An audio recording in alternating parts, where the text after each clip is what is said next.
Hello साथीहरू, अहिले तपाईँहरूले चाहिँ 2,50,000 युरो इन्भेस्टमेन्ट गर्न सक्नुहुन्छ भने चाहिँ तपाईँहरूले पोर्चुगलमा चाहिँ गोल्डन भिसाको थ्रुबाट गएर चाहिँ तपाईँहरूले त्यहाँको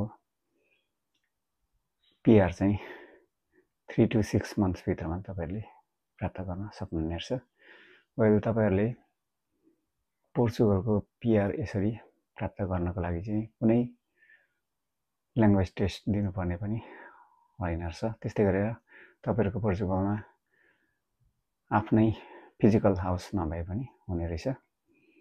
वेल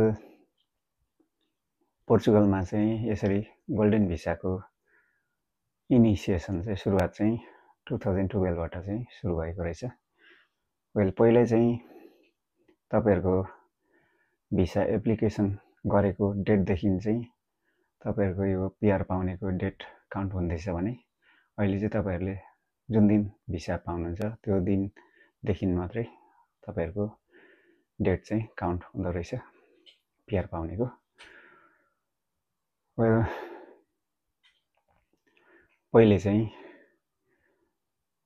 रियल इस्टेटमा चाहिँ इन्भेस्टमेन्ट गर्न पाइन्थेछ भने अहिले 2024-25देखि चाहिँ तपाईँहरूले चाहिँ रियल इस्टेटमा चाहिँ तपाईँहरूको पैसा चाहिँ इन्भेस्टमेन्ट गर्न पाउनुहुन्न रहेछ। गभर्मेन्टले चाहिँ नयाँ ल चेन्ज गरेको रहेछ। वेल यसरी चाहिँ गोल्डन भिसामा गएर पोर्चुगलको पिआर पाउनुहुने एकजना मैले सिस्टर पनि भेटेको छु। उहाँ चाहिँ इलामको हुनुहुन्छ। सो उहाँ चाहिँ अस्ट्रेलियाबाट मुभ भएर पोर्चुगल जानुभएको रहेछ।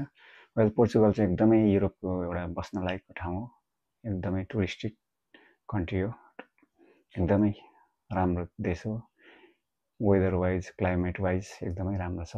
सो यदि तपाईँहरू चाहिँ यसरी 2,50,000 युरो चाहिँ तपाईँले इन्भेस्टमेन्ट गर्न सक्नुहुन्छ भने चाहिँ तपाईँहरू पोर्चुगलको पिआर चाहिँ 3 to 6 मन्थ्सभित्रमा चाहिँ तपाईँले प्राप्त गर्न सक्नुहुनेछ।